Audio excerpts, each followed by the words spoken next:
നമസ്കാരം. രാജ്യത്തെ തൊഴിൽ നിയമങ്ങൾ സമഗ്രമായി മാറിയിരിക്കുന്നു. 4 ലേബർ കോഡുകൾ പ്രാബല്യത്തിൽ വന്നു. എന്താണ് പുതിയ മാറ്റങ്ങളെന്ന് നമ്മൾ അറിഞ്ഞിരിക്കണം.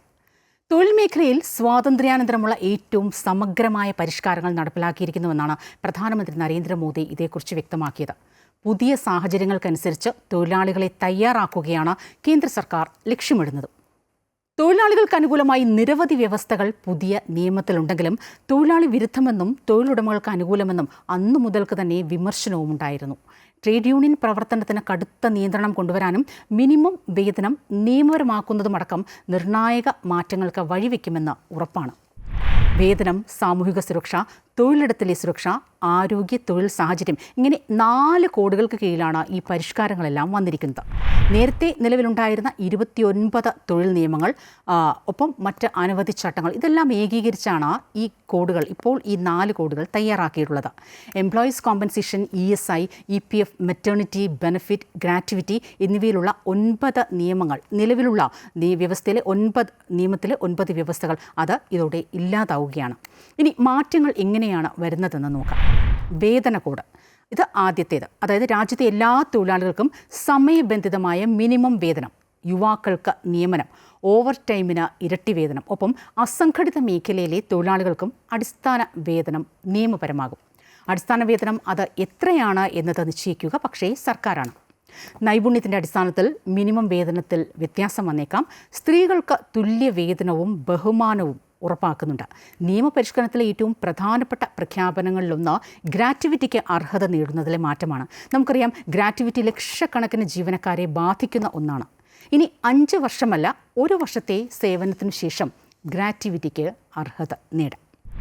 തൊഴിൽ സുരക്ഷാ കോഡിലേക്ക് വന്നാൽ ഇതുപ്രകാരം ജോലി സമയം ആഴ്ചയിൽ 48 മണിക്കൂറാക്കും. ചില വ്യവസ്ഥകൾ കമ്പനികൾ മുതലെടുക്കും, ഒപ്പം ഈ ജോലി സമയം കൂട്ടാൻ കാരണമാകും. ഇങ്ങനെയൊക്കെ തൊഴിലാളി സംഘടനകളുടെ ആക്ഷേപം സജീവമാണ്.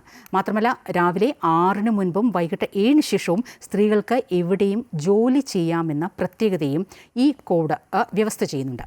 20 ജോലിക്കാരുള്ള എല്ലാ സ്ഥാപനങ്ങളിലും EPF നിയമം ബാധകമാക്കുകയും ചെയ്യും. ഇനി വ്യവസായ അനുബന്ധ കോഡ്, അത് 3ാമത്തെ കോഡ്. ആകെ ജീവനക്കാരുടെ 10% അല്ലെങ്കിൽ 100 ജീവനക്കാരോ ഉണ്ടെങ്കിൽ മാത്രം ട്രേഡ് യൂണിയൻ അവിടെ അനുവദിക്കും.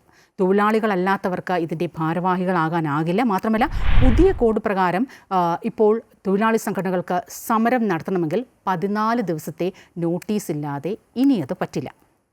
ഇനി സാമൂഹിക സുരക്ഷാ കോഡിലേക്ക് വരികയാണെങ്കിൽ വേതനത്തിൽ അടിസ്ഥാന ശമ്പളം, DA, റീറ്റെയിനിങ് അലവൻസ് ഇവയെല്ലാം ഉൾപ്പെടും. 10-ൽ താഴെ തൊഴിലാളികളുള്ള സ്ഥാപനങ്ങൾക്ക് ESI നിർബന്ധമല്ല. അന്താരാഷ്ട്ര മാനദണ്ഡങ്ങൾക്കനുസൃതമായി തൊഴിലാളികൾക്ക് സാമൂഹിക നീതി എന്നിങ്ങനെ ഒരുപാട് മാറ്റങ്ങൾ ഇതിൽ വരുന്നുണ്ട്. 40 വയസ്സിന് മുകളിലുള്ള തൊഴിലാളികൾക്ക് സൗജന്യ വാർഷിക ആരോഗ്യ പരിശോധന, ഒപ്പം അപകടകരമായ മേഖലകളിലെ തൊഴിലാളികൾക്ക് 100% ആരോഗ്യ സുരക്ഷ ഇവയും ഉൾപ്പെടുത്തിയിട്ടുണ്ട്.